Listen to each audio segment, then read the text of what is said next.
In this video, guys, let's talk about recovering from a brutal trading account drawdown. Stay tuned. Hey traders, warm welcome to you. All right, so it happens to many traders. In fact, most traders will go through a point where they have brutal drawdown in their account. Some traders will blow up an account. Some traders will have, significant percentage drop from the high. Whatever it is, it's uncomfortable, right? And there's no getting away from the fact that if it's happened to you, or if it's happening to you, it feels pretty bad. You just feel a lot of negative emotions. You feel very disgusted with performance, frustrated, angry. All these things are kind of swirling around, and then of course there's the monetary issue about the money you've lost, the effort you think you've put into trading, all this kind of stuff, and your mind's just a whir. So the first thing, bar none, is just to stop and give yourself time for those negative emotions to dissipate. You have to.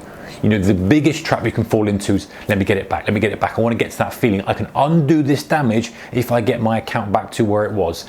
That's the natural kind of go-to reaction is, well, I can undo this whole negative emotion and I can make myself feel better if I just get my P&L back to high. How can I do that? Well, I can take this trade, I can double up on this trade, and it's a classic trap to fall into. And you might get away with it. You might get away with it, but ultimately, sometime you won't get away with it and it'll be game over. So the best thing to do is to stop and to give yourself time. You just have to let the process kind of run through its course. Let those negative emotions die down and dissipate. You're gonna feel bad about it. That's normal. It's normal.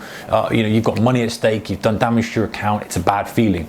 Take as much time as you need to just let it all, just get it through your system. You know what it's like, guys. Just let it go through. It's going to just take hours and days potentially, or even maybe weeks. Only then, when you're feeling at peace with what's happened, do you start to analyze what happened. You go, right, what's actually happened?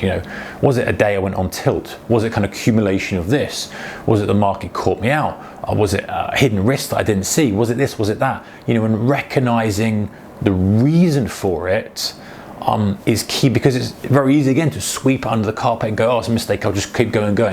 But it will rear its head again if it's something that you don't deal with. So analyze what happened.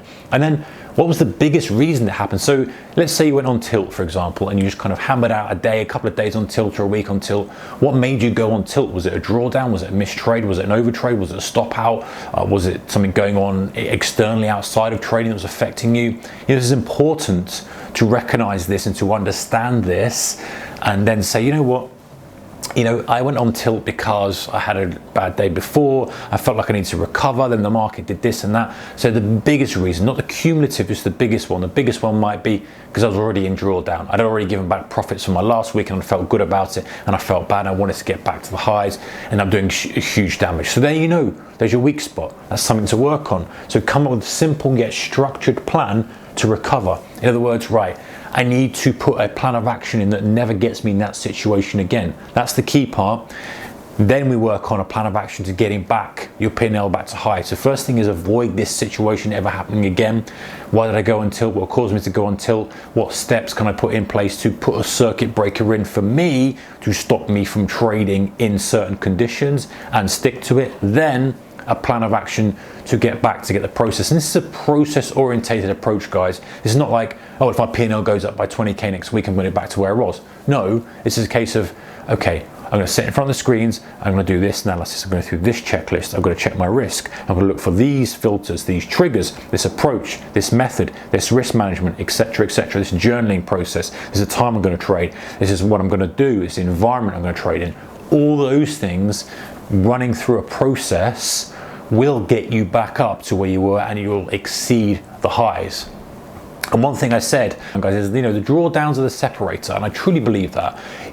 Most traders will have a drawdown, they'll blow up, they're out of the game. They're just one of many who comes into the game and disappears. But if you're in a drawdown and you recover from that drawdown and you get back to highs, you come back stronger. The strength you have, the scar tissue almost, is just the strength and moving forward, and knowing that if you have it again, you can stop it, pause it, and recover quicker. So the drawdowns are not as brutal, they're not as harmful and damaging psychologically or monetarily, and you can recover and push back to highs. So recognize that when you're in the depths of the drawdown, that it is the separator, and that actually anyone who was kind of progressed through trading and is having profitable years and is having good years and good results in trading will have gone through this, and they know how to deal with it. So this is your test. Then it's come back with your plan, structured plan to recover, trade small, fewer trades, smaller size. Don't dive in big size, take your time. Get back in feel with the market. Operationally, you know what's going on with the markets. You're out of tune with it, you're emotional about stuff. Trade very, very small, get a feel for what's going on, trade your strategy, get used to your new process. Put a few weeks in with your new process. Don't put too much stuff at risk. And the final thing, guys, is don't chase the P&L. Super easy to want to kind of, I want it back at that P&L, I want it back at that P&L, I want it back at that. Chase process. If you chase the process, the new process you've got on, and this is the reason it's happened to you. The reason it's happened to you is that you need to do some work on your process, your risk management, all these kind of things, when you're going to stop trading on drawdown, how much size you're going to trade, all that stuff that caused you to go into that dip and that brutal drawdown. That drawdown was for you so you could come up with a new process and plan. So give it the credit it's due and don't chase the P&L.